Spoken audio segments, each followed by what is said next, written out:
The things that people value the most are the fact that we do procedures under local anesthesia with just sedation, oral sedation. We do supplement with IM injections as well throughout that process. But that's a technique that I've kind of honed over several years, and we've done thousands of procedures that way. Some people are afraid of having general anesthesia, or maybe some of their health conditions put them at a little bit higher risk for having general anesthesia. So it presents a very safe option for people to do that. And we've done it many times, and sometimes I'm even surprised that some of the patients are nervous, but they're able to get through the procedure and very comfortably and have a good experience. And afterward, they don't really remember much of it, but it really is a technique that did take a while to really kind of understand who's a good candidate for it and what types of procedures we could do that way. But it presents a really nice, safe option for patients. And so people do come when they hear that that's how we do things, and they specifically are looking for that sometimes. Also, other procedures that we do that are maybe not so common around the country, things like a gliding brow lift procedure. This is a relatively newer procedure within the last 5 years or so that was kind of devised by a surgeon down in Brazil. And using this hemostatic net technique, we're actually able to make tiny incisions up in the hairline without making a large incision that would cause potentially a scar, and we're able to free up the skin from the underlying muscle tissue using some instruments that are passed through those little openings, and then we're able to shift the forehead and the brow up into the position we want it and fixate it with the hemostatic net sutures that position it very precisely. We actually make measurements. We involve the patient in terms of the shape of the brow that we're trying to achieve. This is a technique that is really just starting to catch on in our country, and there's not a whole lot of doctors doing it. And so people that are searching for that will sometimes find that we're doing that, and they'll want to come for that reason as well. Either Los Angeles area, Northern California, sometimes Las Vegas or Arizona. Those are probably the most common locations that our out-of-town patients are coming from. But sometimes relatives of patients or people that have moved away that used to live here will come back. We've had patients from Texas and Pennsylvania, Ohio, other places as well. So we're located in Newport Beach, which is a very scenic environment to be in to recover from a procedure. The weather is fantastic here. I think it's probably one of the best climates anywhere in the world. And we're located very close to the ocean, so we have a nice breeze coming in most of the time. We're also very close to a very well-known shopping mall called Fashion Island Mall. We're only about 3 to 4 miles away from the airport, so it's very convenient. There's a number of hotels in the area, and it just depends on what suits your budget. We do have some very nice hotels right nearby our office. If you're looking for something that's a little more affordable, there are other hotels in the area that we can direct you to. And my staff is very helpful with helping to direct you to hotels that other patients have been to that have told us that they had a good experience there. It's perfectly fine to meet over the phone, and I do like FaceTime or Skype type of calls because it's better than static photos when it comes to just seeing how people animate and just listening to their concerns. These conversations, though, are going to be very helpful for just giving information for a patient based on their specific concerns, and also just to allow them to understand how I work and just to get to know my personality a little bit more. And but the specifics of planning the surgery still need to be done in person. But it can be very helpful, I think, for introductory purposes to have that initial consultation over the phone. And then, of course, at some point we need to, go through medical information, and we would need to review, information that's written in the chart, as far as medical, and make sure that patient's in good health. If there is some concern about something like blood pressure or a condition that needs to be followed on a regular basis, like blood sugar, for example, we would maybe want to include their personal physician's assessment of them, make sure that they're in optimal health before we would proceed. Obviously, we want to try to take care of as many things before they arrive so that there's no surprises that would delay or postpone a procedure. So try to be as efficient as possible.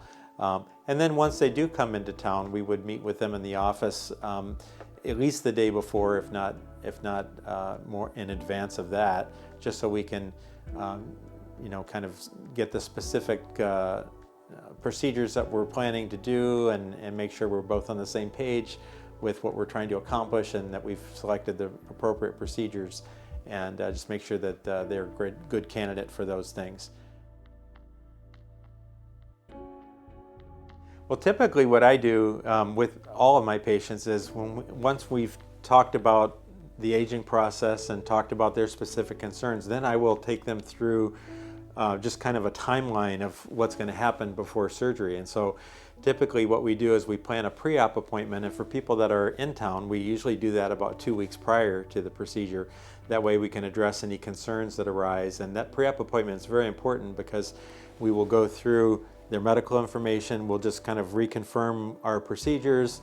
If there's measurements to be taken of certain structures, like if we're doing a lip lift, which is, has a lot of detailed measurements, we might plan for that. Or the gliding brow lift that we do also is customizable, so we will actually discuss the specifics of how they want their brow positioned. With my guidance and recommendations, we'll come to some consensus and usually take some measurements. But also we take a full set of photos.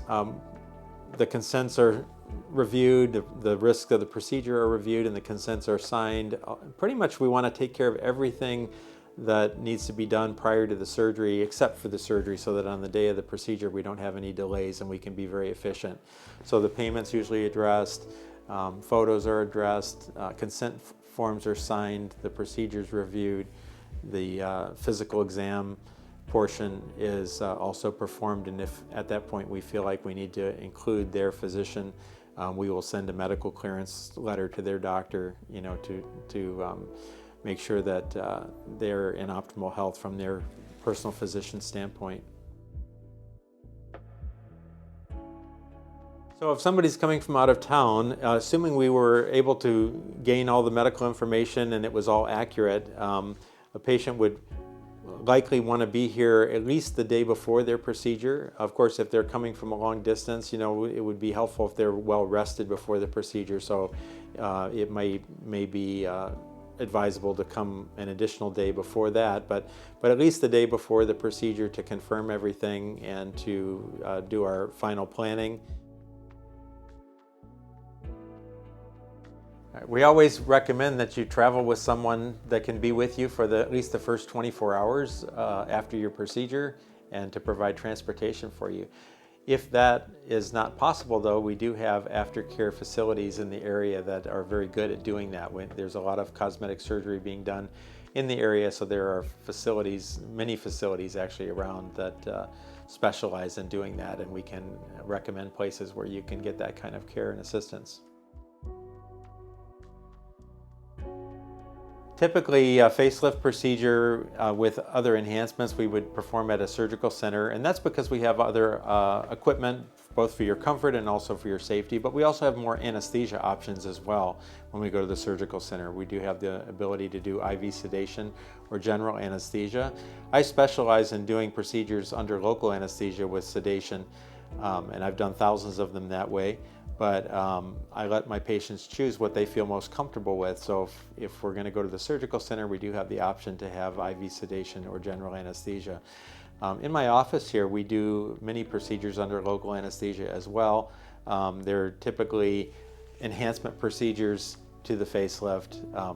We may do a laser resurfacing or eyelid surgeries. Brow lift can also be done sometimes in the office, and sometimes certain combinations of that, lip lifts. So many times patients will come in and they'll have the face and neck lift because that's the thing that concerns them the most, and then they'll want to come back and do some other of these enhancement procedures, and so we can more easily accommodate them in our office.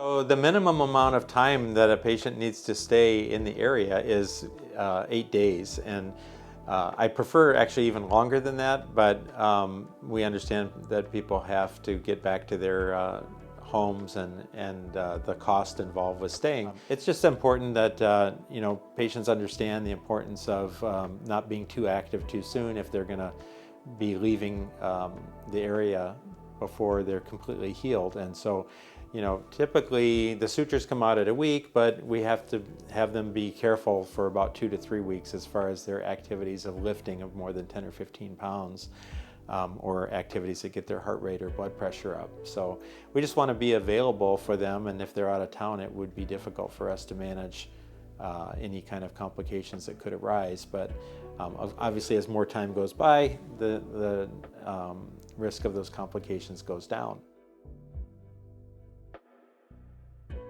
Because the next day we would see them, we usually take the dressing off and inspect everything. We would do some cleaning and show them how to clean it, because they're going to be doing post-op care for themselves over the next week. Typically we'll see them at about 3 days also, and part of the reason for that is because we want to check up and make sure they're cleaning properly, but also newer techniques with surgery involve a technique called a hemostatic net.